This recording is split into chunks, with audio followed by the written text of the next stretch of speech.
Bueno, hermanos, pues buenos días, que el Señor les bendiga. Es un gusto muy grande que estemos reunidos una vez más en el nombre de nuestro Señor Jesucristo, para su gloria, para honrarle y para aprender de las bendiciones que el Evangelio nos trae a la vida en el diario, en el día a día, y podamos aprender a aprovechar de estas cosas que el Señor nos ha dejado, un gran poder, gran victoria Él ha tenido sobre la muerte, sobre Satanás, sobre el pecado.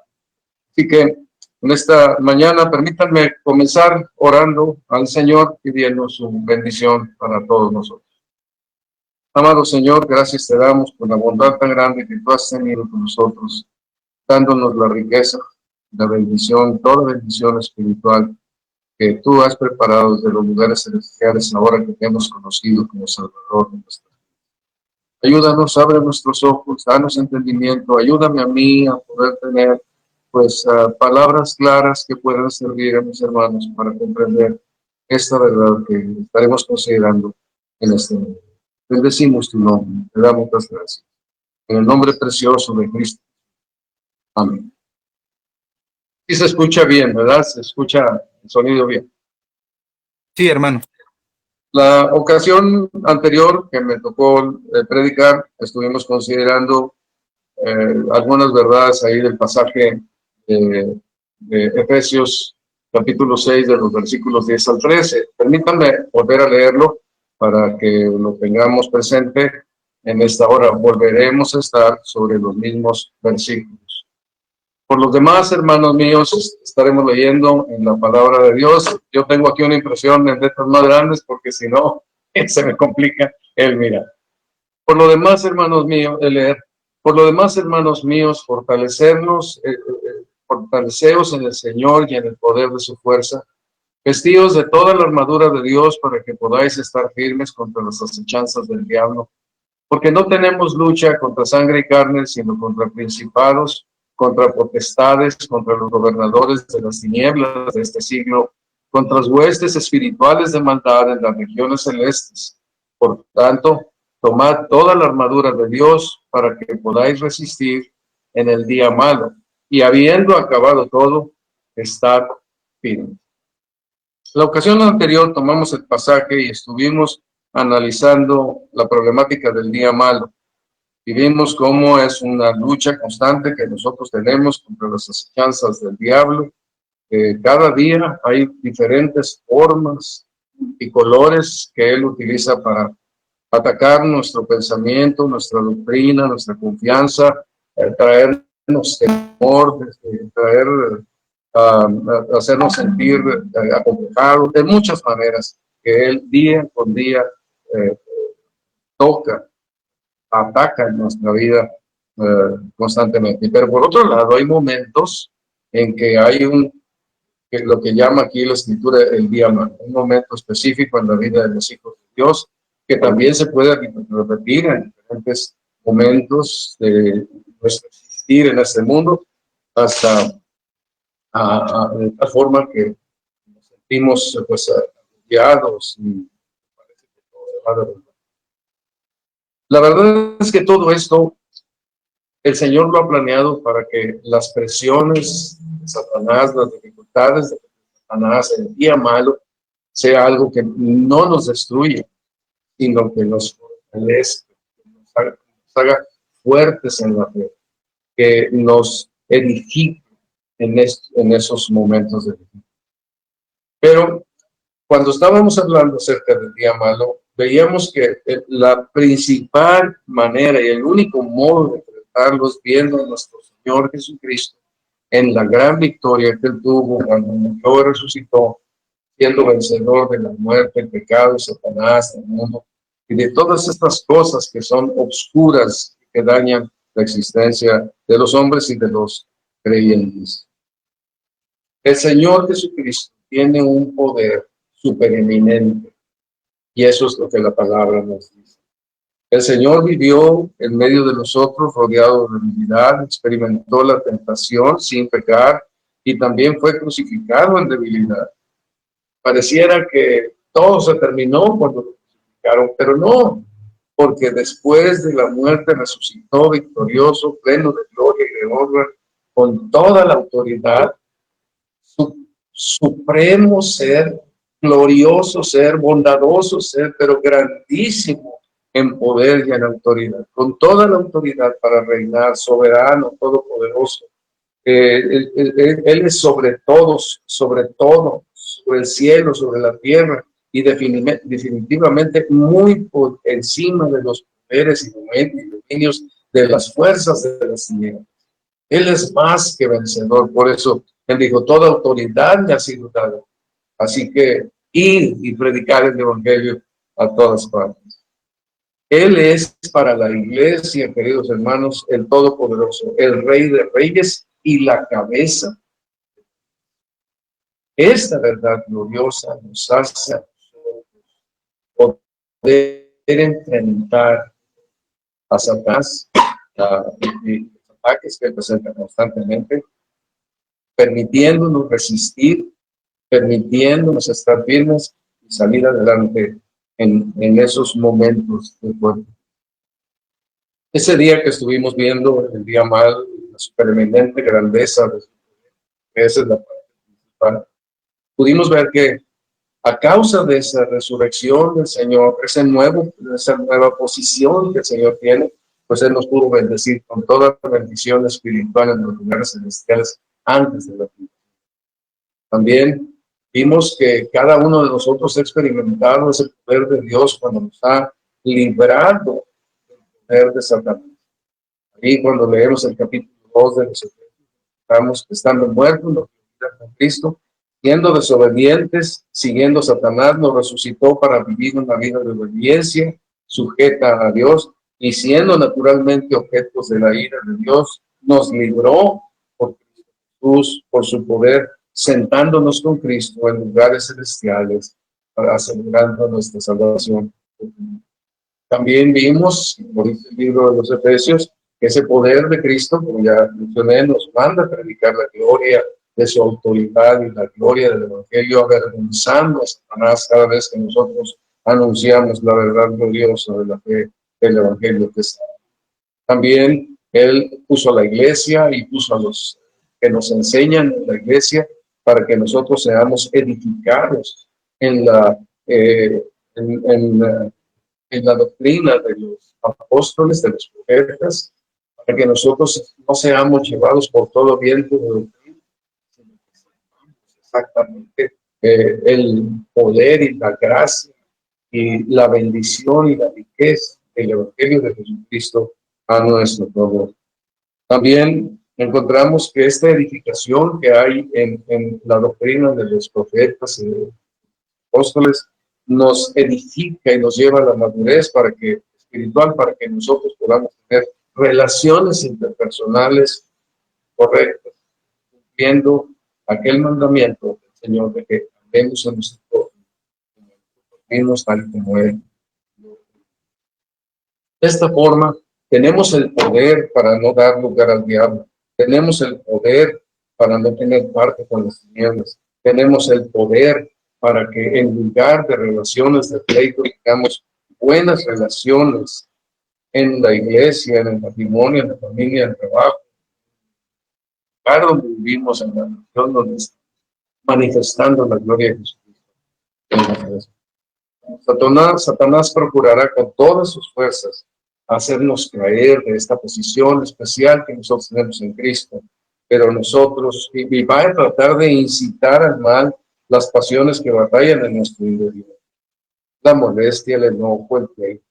Cada vez que nosotros tenemos disgusto con alguien, molesta con alguien, no podemos perdonarle, Satanás, y no nos confundamos, Satanás está obrando ahí en nuestras pasiones para que nosotros manifestamos algo contrario al Evangelio.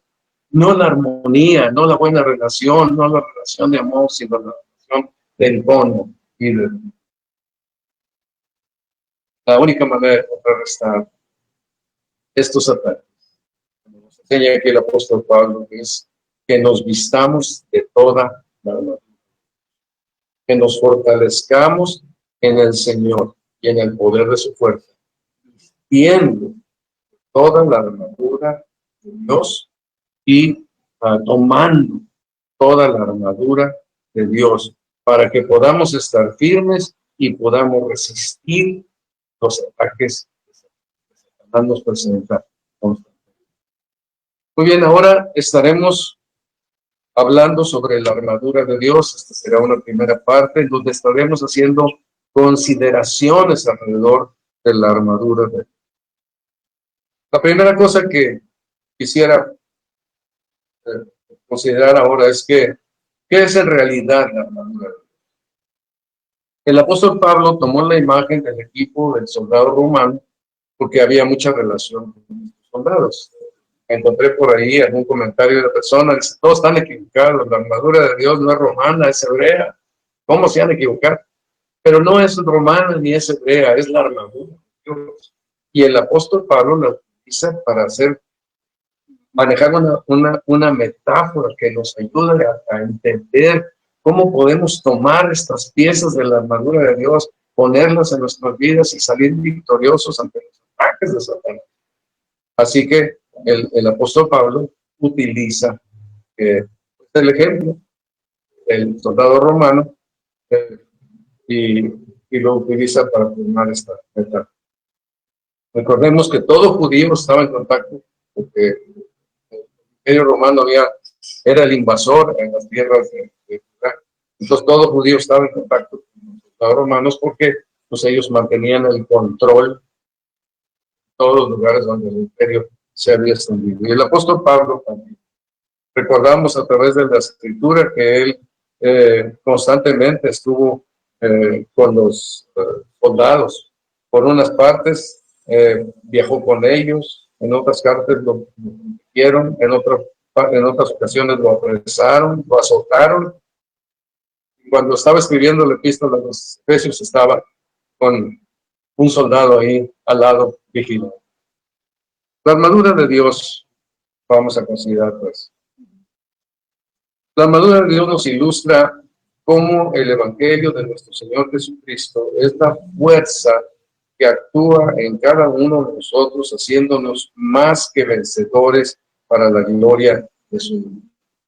Es como dice Romanos 11:36, porque de Él y por Él y para Él son todas las cosas. A Él sea la gloria por los siglos. Cada vez que nosotros andamos en victoria en medio de las presiones de Satanás, glorificamos al Señor, porque estamos manifestando la victoria que Él ha tenido y que nos ha dado sobre todas estas huestes del mal, sobre todas estas cuestiones puras. Cuando pensamos en la armadura de Dios, a través del libro de los Efesios, encontramos que nos ilustra, por ejemplo, el poder y la eficacia de la fuerza de nuestro Señor Jesucristo. Y esto en un sentido individual. Nos protege individualmente. Cada uno de nosotros debemos tomar la armadura. Nos protege individualmente. Y es la supereminente grandeza de su poder para nosotros los que creemos, como dice en Efesios capítulo. La armadura también nos ilustra el contraste entre nuestra debilidad con la supereminente grandeza de su gracia en un combate tan desigual con nosotros. Nosotros no tenemos ninguna manera de poder contrarrestar al enemigo de nuestras propias fuerzas, pero Dios nos otorga su fuerza, su supereminente poder a nuestro favor para que nosotros podamos salir victoriosos en la batalla contra Satanás de día a día y en el día malo. Por otra parte, es una verdad espiritual que nos habla de algo muy especial. Ustedes piensen cada vez que lean esto, estamos en Cristo. Piensen en una gloriosa posición que Dios nos ha dado por su gracia para estar fortalecidos en nuestro Señor Jesucristo. Nosotros estamos en Cristo y es nuestra la victoria. Y nosotros por la fe tomamos la armadura y nos vestimos en medio de toda circunstancia tomando las verdades de la palabra de Dios y creyéndolas con todo nuestro corazón. La tenemos porque estamos en Cristo, así como nos dice en el capítulo 2 que estando en Cristo nos da vida, estando en Cristo nos resucita, estando en Cristo nos asegura estar en el cielo por toda. Ahora, también nos ilustra que la fe es el modo de tomar la armadura. Recordemos que la fe es certeza de lo que se espera, la convicción de lo que no se. Es por fe, no hay otro camino. Nosotros andamos por fe, no por vista. No son merecimientos. No se trata de que yo lea más la Biblia para que entonces yo tenga más fuerza. No. Debo leer la Biblia porque ella me instruye y me enseña y debo apreciar su enseñanza. Pero no es las horas de lectura la que me fortalece, es por la fe en la obra de Jesucristo realizada en el Calvario por su resurrección. Es posible que yo tenga esta armadura a la disposición para usarla correctamente en mi vida diaria como creyente y andar en victoria contra todas las acechanzas de Satanás. Es por fe que nosotros podemos obedecer lo que dice aquí la Escritura. Vemos que tenemos estas palabras, ¿verdad? Lo veíamos ahorita. Fortaleceos en el Señor, vestíos de toda la armadura de Dios. Tomad toda la armadura de Dios. Estad firmes, resistir. Todo esto viene por medio de la fe. Viene por medio de la confianza. Y esto es una parte sumamente importante que nosotros tenemos. Si no es por fe, no nos podemos, y ahorita lo vamos a ver, no nos podemos fortalecer. Si no es por fe, no nos podemos vestir de toda la armadura de Dios. Si no es por fe, no podemos tomar toda la armadura de Dios para poder andar en la victoria, para estar firme, para resistir. No hay manera. Observamos aquí, vamos a ver la instrucción, perdón, iba a conectar aquí.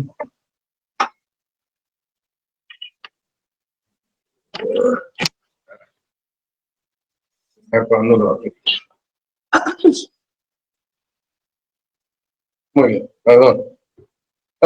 En este pasaje tenemos 3 imperativos y 2 consecuencias. Esos 3 imperativos están en estos mandamientos necesarios que debemos nosotros fortalecernos, vestir, tomar la armadura.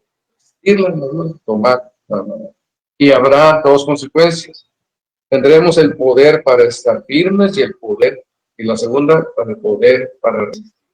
Poder para estar firmes ante las acechanzas del diablo y poder para resistir el día malo que llegue y se nos presente. Entonces, repasemos, versículos 10, 11 y 13, la instrucción. Por lo demás, hermanos míos, fortaleceos en el Señor y en el poder de su fuerza. Tal mandamiento, vestidos de toda la armadura de Dios para que podáis estar firmes contra las acechanzas del diablo. Por tanto, en el versículo 13, tomad toda la armadura de Dios para que podáis resistir en el día malo y habiendo acabado todo, estar firmes. La primera palabra que aparece aquí en el versículo 10 es fortaleceos en el Señor y en el poder de su fuerza. A mí me impresiona el pasaje de Romanos capítulo 4 del versículo 16 hasta el versículo 21, porque ahí nos explica claramente cómo uno puede debilitarse o cómo uno puede fortalecer. Vamos a leer, hacer algunas consideraciones, hermano. Ese es donde tenemos el ejemplo de Abraham. Dice el apóstol Pablo en el versículo 16, por tanto es por fe para que sea por gracia, a fin de que la promesa sea firme en toda su descendencia, no solamente para la que es de la ley, sino también para la que es de la fe de Abraham, el cual es el padre de todos nosotros. Dios estableció a Abraham como el padre de la fe y nosotros somos parte de esa familia de la fe, no solamente de judíos, también de nosotros, los no judíos. Y nosotros nos enseña esta vida de Abraham que de que la vida cristiana debe de ser por fe para que sea por gracia. Si nosotros queremos hacer obras meritorias para obtener las victorias de Dios, entonces ya no es por fe y deja de ser por gracia. Entonces aquí nos establece este principio. Otra cosa que vemos en el versículo 18 de este capítulo 4 de Romanos es que Abraham creyó en esperanza contra esperanza para llegar a ser padre de muchas gentes, conforme a lo que se le había dicho, así será tu descendencia. Él iba a tener una familia grande. Y en el momento en que Dios le da la promesa, tiene un problema grande. Y lo explica en el versículo 19. Dice que Abraham es el padre de la fe, porque no se debilitó en la fe. No se debilitó en la fe al considerar su cuerpo que estaba ya como muerto, siendo casi de 100 años, o la esterilidad de la matriz de Sara, que ya era una mujer también cerca de los 100 años. Entonces, Abraham no vio las circunstancias que eran contrarias completamente para que él pudiera tener un hijo y de ahí viniera la descendencia prometida de parte de Dios. Así que, en vez de ver aquello, él se centró en la promesa de Dios. Pero fíjense cómo se centró, tampoco dudó por incredulidad de la promesa de Dios. Esto era muy importante. Él tenía que confiar en la palabra que Dios daba. ¿Se acuerdan lo que dice 1 Juan 5? Dice, y este es el testimonio que Dios nos ha dado vida eterna y esta vida está en su Hijo. El que tiene al Hijo tiene la vida, el que no tiene al Hijo de Dios no tiene la vida. El que no cree hace a Dios mentiroso, porque no ha creído en el testimonio que Dios ha dado acerca de eso. Hermanos, nosotros podemos hacer, Abraham pudo hacer a Dios mentiroso si no hubiera creído, si él hubiera tenido duda e incredulidad en la promesa.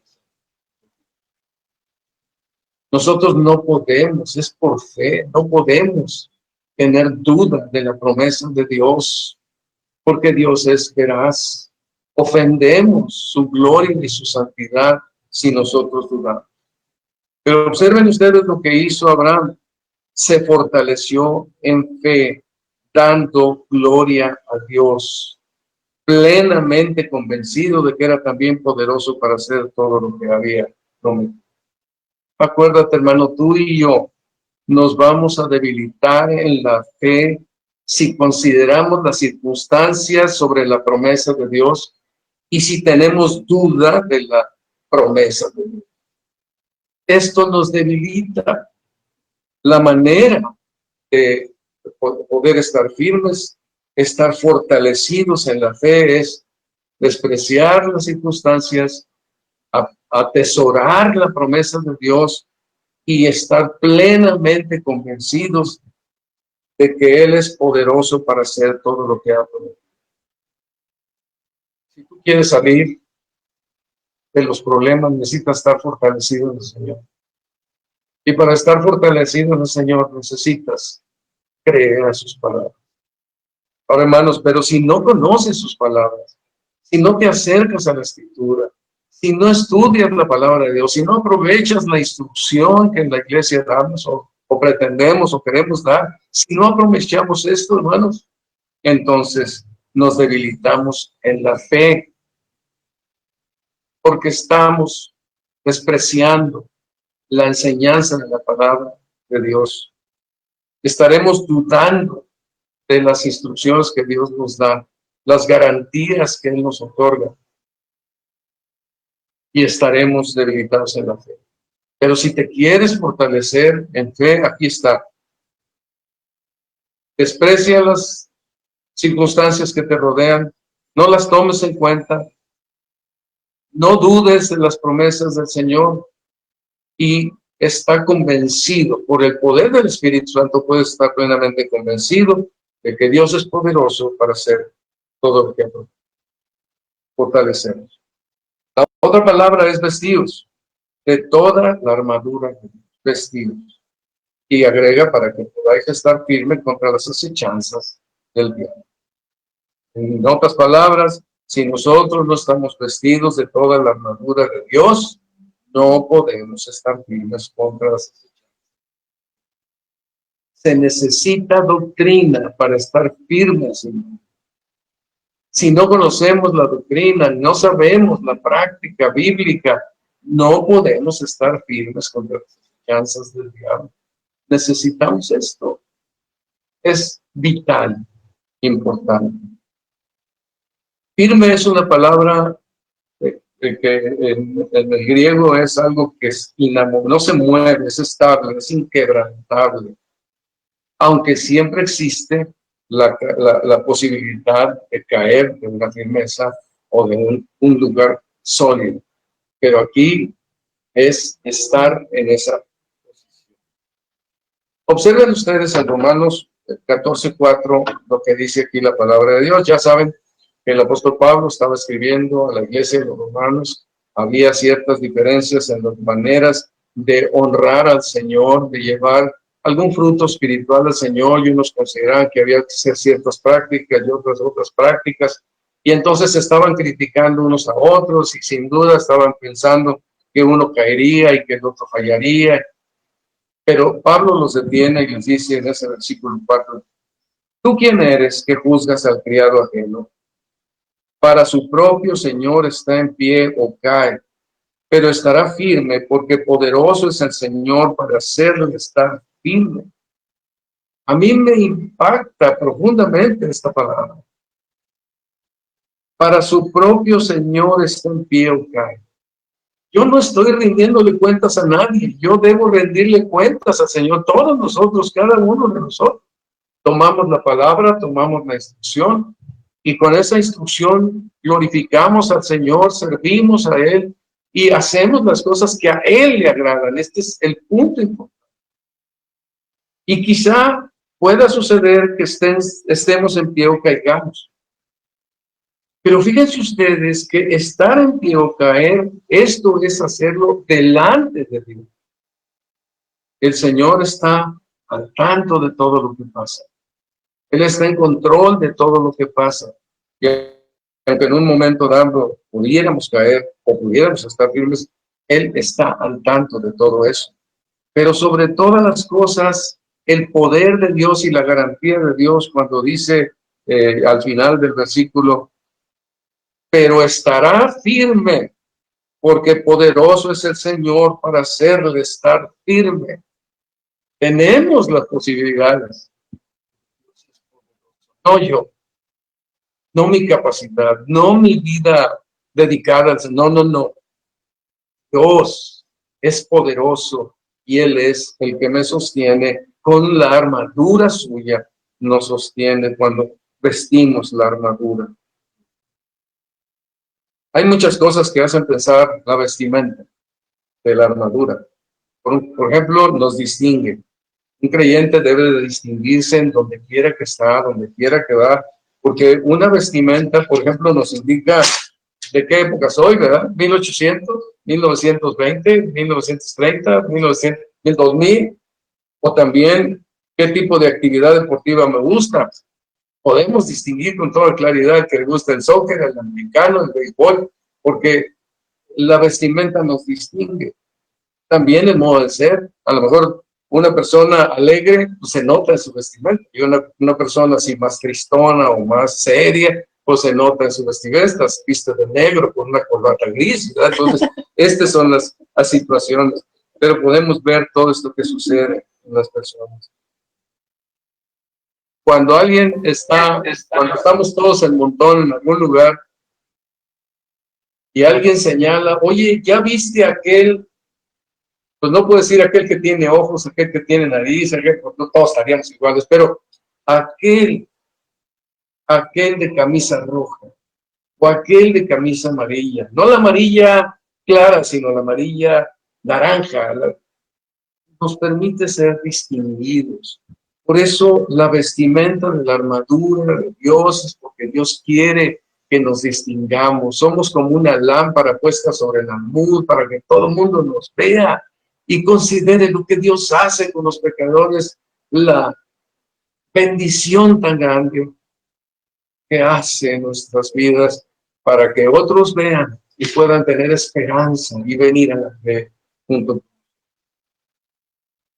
La vestimenta implica que algo está sobre mi cuerpo. No soy yo, es la vestimenta que trae. Pero hay algo también interesante, es que una vestimenta implica que yo tomé una decisión. Ahorita mi esposa me planchó una camisa amarilla y una camisa negra. Y ya estaban ahí las dos bien planchaditas y yo tomé una decisión, negro, en la puse. Entonces, es una decisión implica. Cuando nosotros estamos en la vida diaria, tenemos que tomar la decisión de vestirnos, por ejemplo, como dice Efesios 4:24, vestíos del nuevo hombre, creado según Dios en la justicia y santidad de la verdad. Vestíos del nuevo hombre ante toda circunstancia de la vida, cuando hay alguna discrepancia con una persona, con un hermano, con un amigo, en alguna parte, debo no de reaccionar en la carne enojándome y molestándome y patalear, no, como escogido de Dios, santo y amado, como escogido de Dios, vestirme del nuevo hombre, creado según Dios en la justicia y santidad. Esto es muy importante, amados. También la vestimenta implica una distinción más allá de lo esencial. Si nosotros vemos a lo lejos un grupo de cuerpos desnudos, no nos dice gran cosa. A lo mejor lo más básico, pues ese es un hombre, el otro es una mujer, el otro es un joven, el otro es un niño, el otro es un viejito. A lo mejor eso podemos distinguir. La vestimenta nos dice. Y en el mundo hay personas moralistas, hay personas quizá buenas personas, personas que son respetuosas, pero nosotros tenemos que ir más allá, porque somos hijos de Dios, somos vestidos del nuevo hombre según Cristo. No podemos ser moralistas, tenemos que ser personas que manifiestan una vida recta, pero por el milagro del Evangelio. Por eso cuando estemos estudiando acerca de la armadura de Dios, veremos que nosotros debemos de ceñirnos con la verdad, con la cota de justicia, calzados los pies con el apresto del Evangelio. No somos moralistas, hermanos, somos gente transformada, somos un milagro del Evangelio de Jesucristo que nos transforma. Nos hace distintos, diferentes, pero no moralistas, sobre la fe, sobre la gracia de Dios. Resalta la belleza del cuerpo. Cuando hay un cuerpo desnudo, que se observa un cuerpo desnudo, incita a mirar a lo por uno no quiere ver. O a lo mejor incita al morbo. O provoca el deseo. Y a un trato deshonroso. Qué vergonzoso es estar desnudo. Sin embargo, un cuerpo vestido llama la atención a la belleza, hacia la belleza de la persona. Recuerdo cuando mi esposo y yo estábamos empezando de novios, ella salió con un vestido verde. ¡Ah! ¡Wow! Me gustaba mucho. Verla era para mí, la distinguía entre todas las damas y hermanas que estuvieron. Ese día que salió fue algo que me impactó en mi corazón. Y muchas veces, cuando ella se pone un vestido, cuando ella se viste de una manera, qué hermosa, qué bendición, gusto, qué placer. Y así nos pasa a todos, ¿verdad? Y también las personas que se visten, se arreglan con su vestimenta, realzan su belleza. La armadura de Dios que se viste realza la belleza del cristiano. Invita a las personas a querer creer el Evangelio de Jesucristo y venir a la fe. Hermanos, Dios determinó que nos vistamos de las armas de la luz. Por cierto, Dios determinó en su palabra que la desnudez es para lo privado. La vestimenta correcta es para lo público.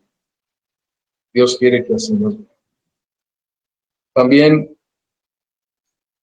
debo decir esto, la vestimenta de esta armadura de Dios, como lo veremos en la siguiente ocasión, es mi actuación, que ya lo mencioné, pero permítame repetirlo, es mi actuación ante las circunstancias de la vida. Es lo que yo voy a elegir ponerme ante cualquier situación. Hay 3 versículos que a mí me llaman mucho la atención del Nuevo Testamento. Romanos 13:14, Efesios 4:24, Colosenses 3:12-14. Romanos 13:14 dice, vestidos de nuestro Señor Jesucristo, con su santidad, con su cortesía, de gentileza, y no proveáis para los deseos de la carne. Elige la vestimenta. Los deseos de la carne, pues ahí están, ¿verdad? Manifiestas son las obras de la carne, pero también están las manifestaciones de Cristo Jesús, ¿verdad? Que en nosotros es una vestimenta de amor, de misericordia, de bondad. Escojamos estar vestidos. En Efesios 4:24 dice, vestidos del nuevo hombre creado según Dios en la justicia y santidad de la verdad. Hermanos, tenemos que, como ya dije, vestirnos creado. Y en Colosenses 3:12-14, esto se predicó cuando nosotros nos casamos. El señor Saúl Tijerina compartió este pasaje en nuestra boda. Dice, vestidos pues como escogidos de Dios, santos y amados, de entrañable misericordia, de benignidad, de humildad, de mansedumbre, de paciencia. Si actuamos de forma distinta, estamos proveyendo para los deseos de la carne, pero debemos vestirnos del Señor, soportándoos unos a otros, perdonándoos unos a otros si alguno tuviera queja contra otro, de la manera que Cristo os perdonó, así también hacerlo vosotros. Y sobre todas estas cosas, vestidos de amor. La vestimenta, la armadura de Dios nos distingue en un mundo de oscuridad y brillamos para que vengan los hombres, vean la transformación que Cristo ha hecho y vengan al Evangelio, que ellos se maravillen de la obra de Dios y la esperanza que Dios da en la vida de Dios. La última parte es tomar toda la armadura de Dios para que podáis resistir en el día. La armadura de Dios. Aquí es interesante que la palabra en el original de tomar es una palabra que implica la acción como de recoger hacia arriba, tomar como recoger. Es la misma palabra que se utiliza cuando el Señor Jesucristo fue tomado al cielo. Esa palabra está en relación directa con una parte de la armadura que nos indica que nosotros debemos tomarla. Implica cierta violencia o rapidez. Esas armas, cuando está hablando, por ejemplo, del escudo, del casco y de la espada, es tomar. Y ese tomar está implicando esa como rapidez o con cierta violencia, porque implica un momento de necesaria utilización de estas armas, como recordar la importancia y la efectividad de estas armas. Es como una orden de batalla. Dice, sobre todo, tomar el escudo de la fe, el casco, que ya lo veremos el siguiente domingo. Imaginen ustedes que un soldado está listo con su vestimenta, con su rifle cargado, tiene sus balas, todo está listo, está esperando la orden del general o del sargento o del oficial. Entonces repentinamente le dice, el enemigo está aquí, prepárense. Y entonces, pues ya está vestido, pero hace falta que el rifle lo tome en cierta forma violenta y lo apunte hacia donde está el enemigo. Así es cuando dice tomar toda la armadura de Dios, cuando se refiere al escudo, al casco, a la espada. Es una orden. Y esta dice es para que podáis resistir en el día malo. Resistir significa algo que no es corto, va a ir largo, puede ser largo, pueden ser meses, días, meses, años, en donde hay una cierta carga, una cierta situación. Yo pienso, por ejemplo, en los creyentes que vivieron en los años 300, 200, cuando la iglesia comenzaba, donde tuvieron que esperar tiempo y tiempo con el peligro del Imperio Romano sobre ellos, que a la menor acusación sobre los cristianos los tomaban y los llevaban al martirio, o los castigaban, o les confiscaban sus bienes. Ser cristiano representaba un peligro enorme y ellos soportaron por tiempo y tiempo y tiempo aquel peligro enorme y no se entristecieron, no se preocuparon, no perdieron el gozo de su salvación. Con gozo se reunían, a veces tenían que hacerlo escondidos, ocultos, se tenían que esconder para hacerlo, pero lo hacían. Y ahí celebraban la cena del Señor y tenían cultos sencillos, pero honraban a Cristo en aquellos momentos, sin duda. El escudo de la fe, el casco de la salvación y la espada del Espíritu tenían que ser, aparte de su vestimenta que ya estaba ahí, tenían que ser algo que tenían a la mano constantemente para enfrentar el peligro de cada día. Hermanos, debemos vestir la armadura de Dios, debemos tomar la armadura de Dios para poder estar firmes, para poder resistir las acechanzas. Si no sabemos hacer eso, si no conocemos cómo hacer esto, si no estamos en esto, pues entonces tenemos problemas fuertes para enfrentar las golpes que Satanás está buscando asestarnos constantemente.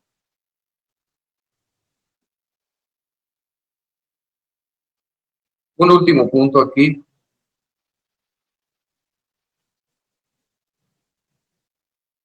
Hay un énfasis en la escritura de toda la armadura de Dios. No podemos olvidar ninguna parte. Toda tiene que estar puesta como lo veremos el domingo que me vuelva a tocar. Ahí estaremos luchando con la armadura. Toda la armadura de Dios. Me llamó la atención la observación que hace el señor Stott cuando está hablando de la armadura de Dios. Y él dice que la armadura de Dios se presenta en el Antiguo Testamento en Dios. Él se presenta como un guerrero luchando.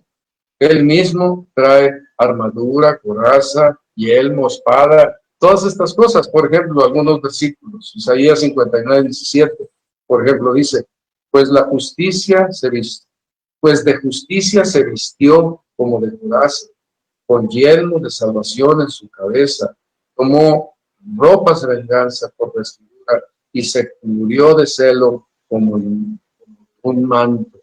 Ahí, Señor, actuar. Hablando de esos coraza y yelmo, hablando de paz, dice, tú guardarás en completa paz aquel cuyo pensamiento en ti persevera, porque en ti ha confiado. Este es un resultado profundo del alma de todo creyente. Pero esa es la paz de Dios, que es la que nos ofrece el Señor, que es la paz de Dios. El escudo, muchos pasajes hay en el Antiguo Testamento que hablan del escudo de Dios. Dice, Dios mío, en 2 Samuel 22:3, dice, Dios mío, fortaleza mía, en él confiaré, mi escudo y el fuerte de mi salvación, mi alto refugio, Salvador mío, de violencia me libraste. Aquellos hombres experimentaron toda esta bendición de contar con nuestro Dios en circunstancias difíciles.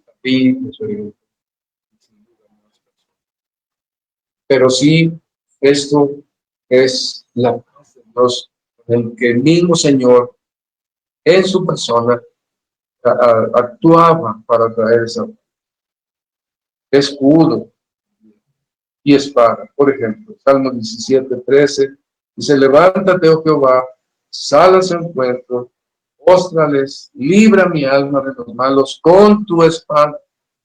Entonces encontramos en el Antiguo Testamento que estos elementos de la armadura que después nos presenta el apóstol Pablo, que sin duda él hace esta conexión, presenta el apóstol Pablo acá en Efesios 6 y en otros pasajes, donde habla de las armas de la luz.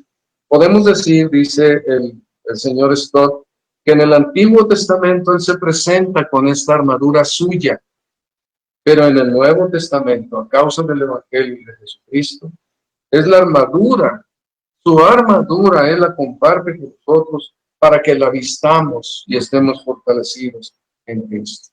Por eso, queridos hermanos, en Cristo tenemos gran protección contra los embates. Toda la armadura. Creo que debemos de pensar en algo que es sumamente importante para concluir.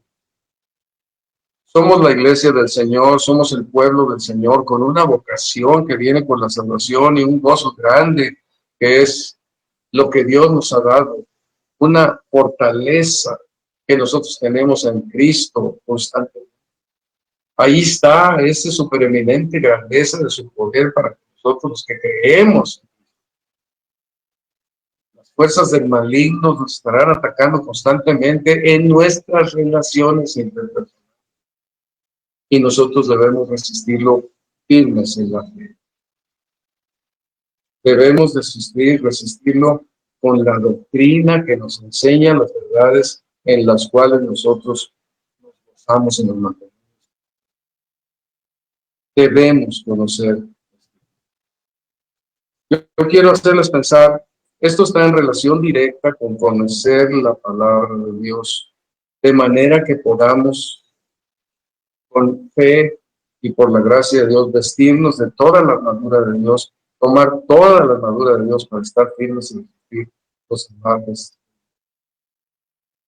Pero si la palabra no tiene un lugar importante en nuestras vidas, no disfrutaremos plenamente de la bendición de la victoria que tenemos.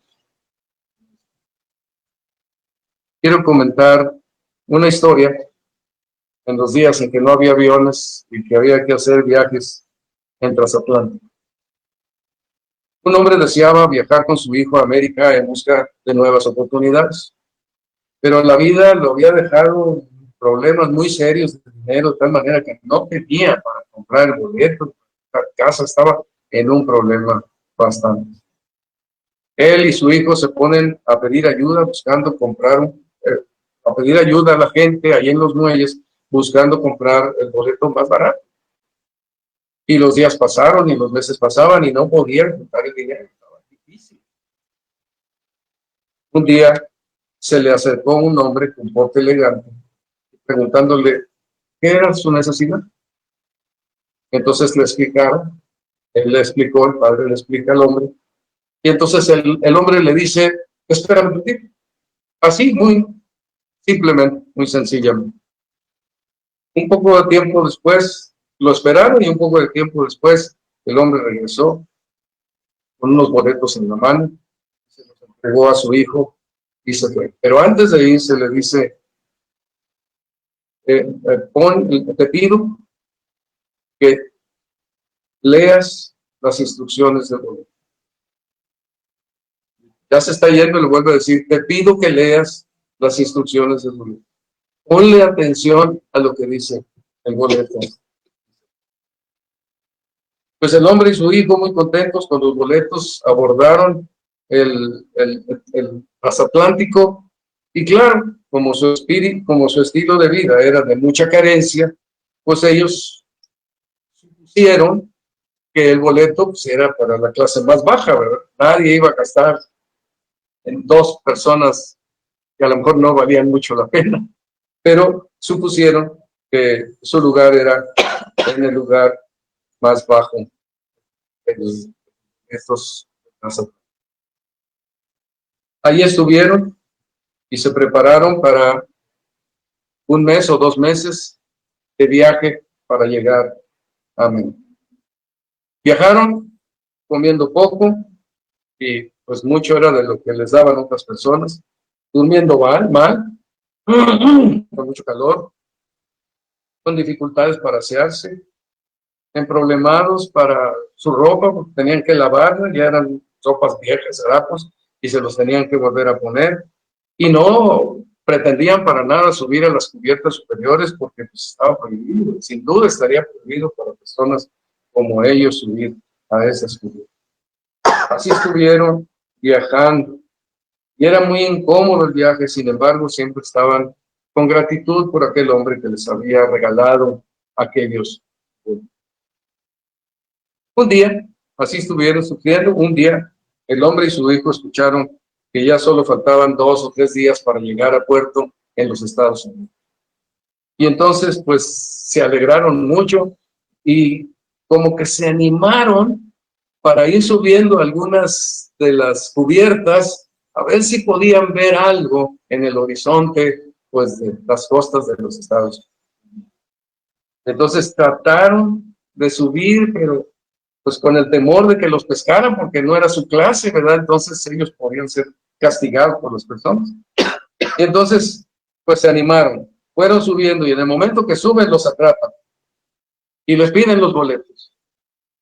Y el hombre con su hijo con mucho miedo, les entregan los boletos, los ponen en la mano. Y entonces las personas cuando vieron los boletos se asombraron, quedaron casi mudos de aquellos boletos que tenía este hombre a su nombre en el pasaporte. Y entonces le dicen, todo el viaje nos hemos preguntado, ¿dónde estabas tú? Porque aquel hombre que te entregó los boletos los iba a cancelar, pero lo que hizo fue cambiarlos y los puso a tu nombre. Te hemos buscado porque es uno de los mejores camarotes del barco, con todo, ropa, pata para dormir, camas, sábanas limpias, comida abundante, con todo. ¿Por qué? ¿Dónde estabas? Y él tuvo que reconocer que no había leído lo que el boleto decía. Dio por hecho que, habiendo tomado los boletos, él seguía siendo un miserable como usted. Disfrutó 3 días y llegaron a la. Hermanos, tenemos nosotros una riqueza muy grande en el Evangelio. Y como nuestra lucha con Satanás es constante, día con día, las artimañas del diablo, día con día, los ataques del día malo, a veces por periodos muy duros, noches oscuras aparentemente. Pero nosotros podemos resistir eso y no vivir como miserables, vencidos por Satanás, sino en la victoria que Cristo nos ofrece por la supereminente grandeza del poder de Jesucristo a nuestro favor. Debemos poner mucha atención a esto que dice: fortaleceos en el Señor y en el poder de su fuerza, vestidos de toda la armadura de Dios, tomad toda la armadura de Dios para que podáis resistir, para que podáis estar firmes. Y eso es un importante, queridos hermanos. Nosotros, aunque tenemos un viaje difícil en este mundo, dificultades diversas, tenemos toda la provisión necesaria para gozarnos en el Señor siempre. Sería un absurdo que que los mandamientos de la Escritura nos digan gozaos en el Señor siempre, si es que no se puede. No, se puede. Por la supereminente grandeza de Dios para con nosotros. Estemos plenamente convencidos, como Abraham, el padre de la fe, que Dios es absolutamente poderoso para hacer todo lo que ha prometido. Si hablamos del día malo, y hablamos de las acechanzas, hablamos de los ataques, pero hablamos de la supereminente grandeza del poder de Dios, y esa supereminente grandeza se nos otorga a nosotros a través de la Escritura, a través del poder del Espíritu Santo, para que nosotros podamos vivir en esta vida, en una plenitud gozosa. No importa las circunstancias que nos rodean, no importa la situación en la que estamos. Con el favor de Dios, la próxima ocasión estaremos analizando las partes de la armadura. Muchas gracias, hermano. Que el Señor los bendiga.